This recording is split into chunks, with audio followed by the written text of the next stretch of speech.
Namni bulee waa hedduu arga jedhama mitiire. Nutis bulee waan hedduu arginee waa hedduu dhageenya. Wanti dhageenyuu fi arginu wanta argaaf dhageettiif namatti tolu ta'uu baatus yeroon kan odeeffannoo ta'uu isaatiin wal qabatee wanta arginee fi dhageenya waliif qooduun dirqama lammummaati mitiire. Salaamtaas hin daganne. Akkam jirtu daawwattoota qophii gaachanaa tiyuub. Ani nagaa kooti. Alhamdulillah. Mata dureen isiniif qabadhee dhiyaadhee waa'ee gudeeddaa paastaroota pheenxeetiin dubartoota irra ga'uun kan wal qabatedha. Gudeeddaan gocha suukanneessaa fedhii saalqunnamtiif nama tokko dirqisiisuuti.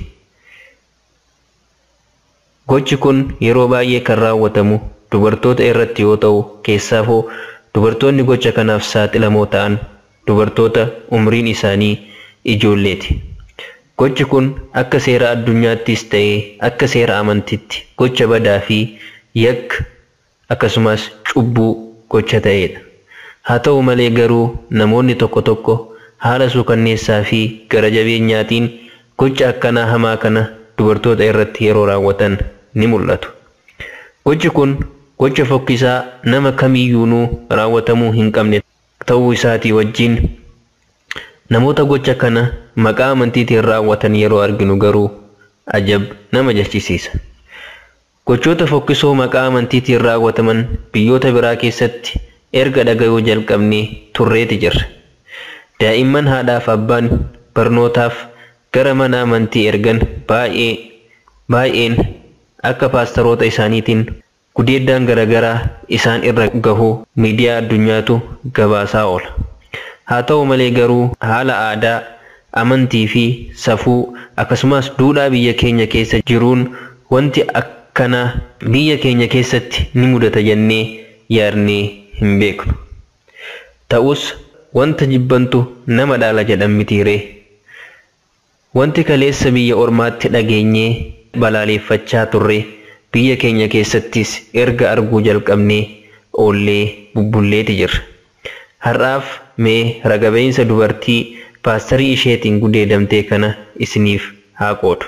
Ragabeensi kun afaan Amaaraatiin waan ta'eef kan dhiyaate afaan Oromootiin akka armaan gadiitti ergan isiniif dhiyeesse booda kallattiidhaan viidiyoo dubartittiin irratti ragaa baatee isiniif kan dhiyeessuun ta'a. Akkana jetti. Ragabeensa kana osoon hin kennin waggaa 19 gahuttiin jira. Duraan faarfattuun ture. Magaalaa Walisootti osoon barachaa jiru jechuudha. Kan nu faarfachiisu paastara. Sanaan booda paastarichi kun maal godhaa? Yeroo hunda manatti nu waama. Faarfannaa kana akka qo'annuuf manatti nu waama. Guyyaa tokko maal godhaa? Nan yaadadha. Guyyichi guyyaa jimaataa ture. Guyyaa jimaataa sana ijoolleen biraa dhufan si qofaatu hafe waan ta'eef koottuu naan jedhe. Abbaa kiyyaafis ni bilbile. Abbaan kiyya immoo baay'ee isaa amana. Nama Waaqayyooti waan ta'eef. Sana booda abbaan kiyyaas deemii faarfannaa kee qo'adhu gara manaa koottu naan jedhe. Anis tole jedheen deeme. Sana booda yeroon deemu inni edaanuu waan biraa naaf yaadeeti kan na waame. Dhaqeen mana seene. Ollaa mana isaa poolisii federaalaa tokkotu ture. Yoo waan fedhe godheellee iyyeen poolisicha ofitti dirmachiisa jedheen ofitti amanamummaadhaan seene. Yeroo sanitti umriidhaan daa'imaan ture. Kutaa 7ffaan barachaa ture. Sana booda niin seene. Yeroon an seenu gara iddoo ciisicha isaatti na darbate. Yeroo tokko qofaan iyye. Yeroon an iyyuu afaan koo na ukkaamse. Yeroo san ani ijoolleedha homaa hin beeku. Sana booda afaan koo na ukkaamse. Harka kiyyaas na hidhe. Ani ijoolleedha. Inni immoo narra guddaadha. Nama Waaqayyooti. Osuma nama Waaqayyoo ta'uyyuu afaan koo ukkaamsee na gudeede.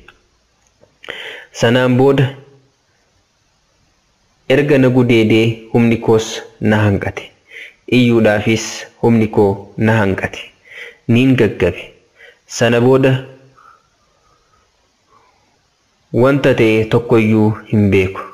Ergaan gaggaba irraa beeyfadhe booda yeroon ka'u firaasha irratti dhiigaan arge.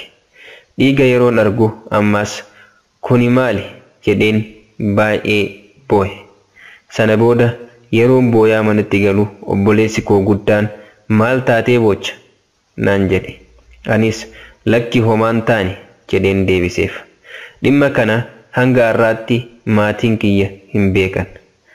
Har'a garuu waaniin dubbachuu qabuufan dubbadhe. Hanga har'aatti eenyuyyuu hin beekan. Garuu raga ba'iinsa kana dhoksuu kootiif baay'ee miidhameera. Yeroon manatti galu uffata koo irra dhiigaatu ture.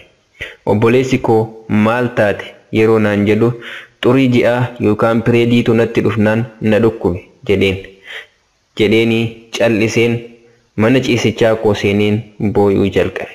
Sana booda obboleessi koo shaayii naaf danfise. Jechaatti dubartiin paastarii isheetiin miidhaan irra ga'e kun raga ba'iinsa kana nuuf laatti jechuudha. 19 ዓመት ሆኗል ምስክርነት ያልመሰከርኩ ማለት ነው።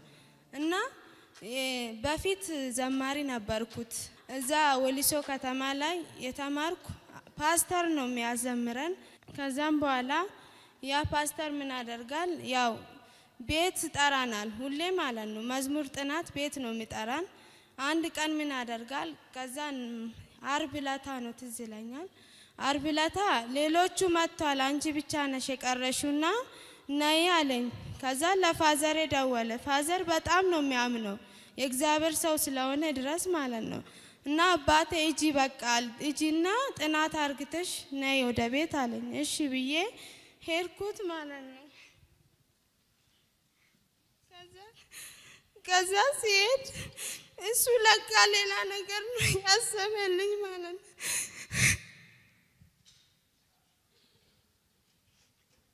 እና ቤት ገባው እሱ ሰፈር አንድ ወታደር ነበረ ፌደራል ፖሊስ ማለት ነው። ምንም ቢያደርገኝም እንኳን እጮሃለሁ እሱ ይሰማኛል ብዬ ራሴን ተማምኜ ገባው። እዛኔ 7ኛ ክፍል ነው የምማረው ሕፃን ነኝ። ከዛን ገባው ወደ ፍራሽ ወረወረኝ ማለት ነው። ወደ መኝታ ወረወረኝና አንዴ ብቻ ነው ጮኩት። ከዛ ስጮህ አፌን አፈነኝና ማለት እዛኔ ልጅ ነኝ ምንም አላቅም። ከዛን አፌን አፈነኝ እጄን አሰረኝ። ልጅ ነኝ እሱ ከኔ ትልቅ ነው የእግዚአብሔር ሰው ነው የእግዚአብሔር ሰው ነው ማለት እኔ አፌን አፍኖኝ ደፈረኝ ማለት ነው። ከዛ ስደፍረኝ ምን አቅም አነሰኝ ለመጮህ ፌንት ነቀልኩ።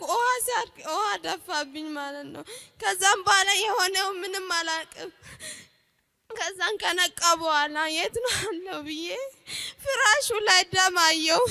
ደም ሳይ ምንድነው ብዬ በቃ እንደገና ራሴ ያለቀስኩ ከዛ ያለቀስኩ ወደ ቤት ስገባ ታላቅ ወንድሜ አለ። ከዛም በኋላ ምን ሆነሽ ነው የምታለቅሺ ምናምን አለኝ። አይ ምንም አልሆንኩም እስከ ዛሬ ማለት ነው። ቤተሰቤ አያውቅም። ዛሬ ግን መመስከር ስላለብኝ ነው እግዚአብሔር ሰዎች የሚመሰክርላችሁ። ማንም አያውቅም እስከ ዛሬ ግን በጣም ተጎድቻለሁ ስላልመሰከርኩ ማለት ነው። እና በቃ ገባ ወንድሜ አሞኝ ነው። ደም ልብሴ ላይ ነበረ ስገባ ወደ ቤት። ከዛ ምን ሆነሽ ነው ብል ፕሬድ መጥቶብኝ ነው የሚያመኝ ብዬ ዝም ብዬ መኝታ ላይ ገብቼ አለቀስኩ። ወንድሜ ከዛ ሻይ ምናምን አፈላልኝ። amma paastaroota jaarraa kanaa biratti gochi akkanaa kun akka aadaatti waan baratamaa dhufee fakkaata. Kan waaqayyootu gocha akkanaa kanatti na ajaje jedhus baay'eedha. Maqaan waaqaa afaan namoota akkanaatiin waamamuun isaa safuudha. Warreen jaarraa kana keessa ani nabiyyiidha, ani raajiidha jedhanii as bahanii fi halkaniif guyyaa fedhii foon isaanii guuttachuudhaaf maqaa waaqayyoo jalatti of dhoksan kan miidhaa garagaraa maatii keenyarra, obboleewwan keenyarra, naannawa keenyarraa fi hawaasa keenyarraan gahaa jiran irraa of eegan dhaamsa keenya har'aati.